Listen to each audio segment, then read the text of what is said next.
Hey everyone, welcome back to the channel. If you thought South African politics had already reached peak drama, think again, because this one is straight out of a political thriller. The name of the game today: betrayal, corruption, and a bombshell scandal involving two ANC heavyweights, former President Jacob Zuma and ANC National Chairperson Gwede Mantashe. Buckle up, because what we're about to break down will leave your jaw on the floor. Now, before we go any further, make sure you hit that subscribe button and turn on notifications so you never miss a single story shaking up South Africa. Trust us, you're going to want to be the first to know when the next piece of this political puzzle drops. Alright, let's dive right in. In an explosive twist that's lit up every corner of the political landscape, Jacob Zuma has dropped a SHŌCKING accusation against his former comrade in arms, Gwede Mantashe. Zuma, who's been making waves since his controversial return to the public eye under the Umkhonto we Sizwe banner, has accused Mantashe of lying under oath in connection to a shady R40 million corruption scandal. Yes, you heard that right, R40 million. That's not just pocket change. That's public money. Taxpayer money. Your money. And Zuma's not just hinting or insinuating, he's calling Mantashe out by name and painting a picture that makes scandal look like child's play in comparison. This scandal goes deep. According to Zuma, Mantashe failed to disclose crucial information to the Zondo Commission and has been benefiting from secret deals tied to major tender irregularities. Zuma alleges that Mantashe misled the commission under oath, an act that, if proven, could land him in some very serious legal trouble. But it's not just the legal ramifications that have people talking. It's the optics.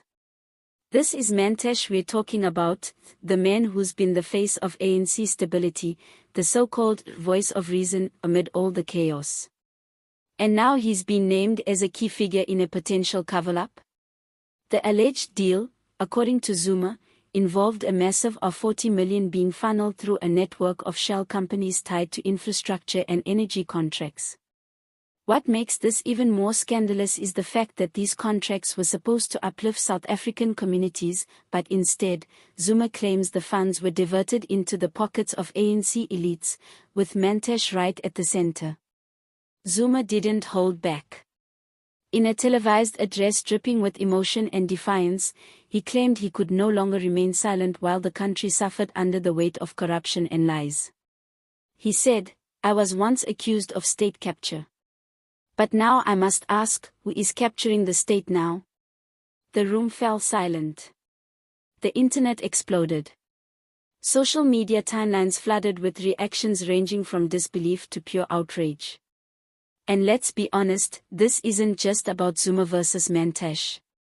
This is about the ANC at a crossroads. It's about South Africans who are tired of hearing promises, only to watch the same names crawl back into the spotlight every few years with fresh scandals clinging to their reputations. It's about a ruling party being eaten alive from the inside, with factions tearing each other apart while ordinary citizens bear the brunt. What's even more shocking is that these revelations come just weeks after Mantashe publicly dismissed concerns about corruption, saying South Africans must focus on solutions, not problems. Well, if Zuma's telling the truth, Mantashe is the problem. And the people deserve answers, fast. But here's where it gets even more tangled.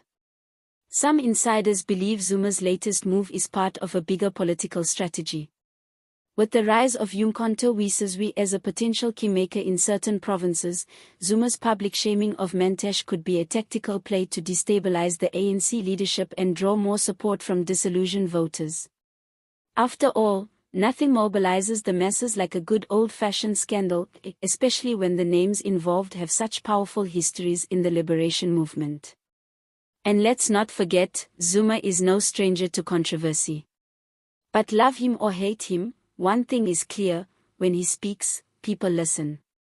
This latest revelation has reignited debates over who should be held accountable for corruption in South Africa.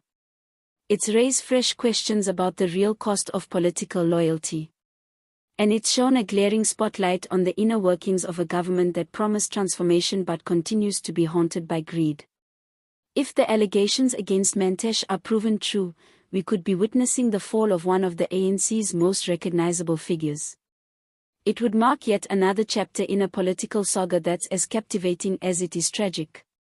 But until the full truth comes out, the country remains on edge, watching, waiting, and wondering who will be exposed next. So what do you think? Is Zuma telling the truth, or is this just another ploy in a long-running game of political chess? Could this be the final straw for the ANC, or will Mantashe survive the storm and emerge unscathed yet again? Drop your thoughts in the comments below, because this is a conversation every South African should be having right now.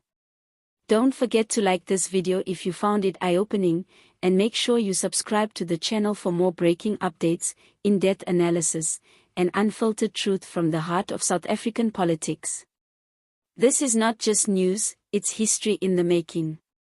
Stay sharp, stay aware, and until next time, take care Mzansi.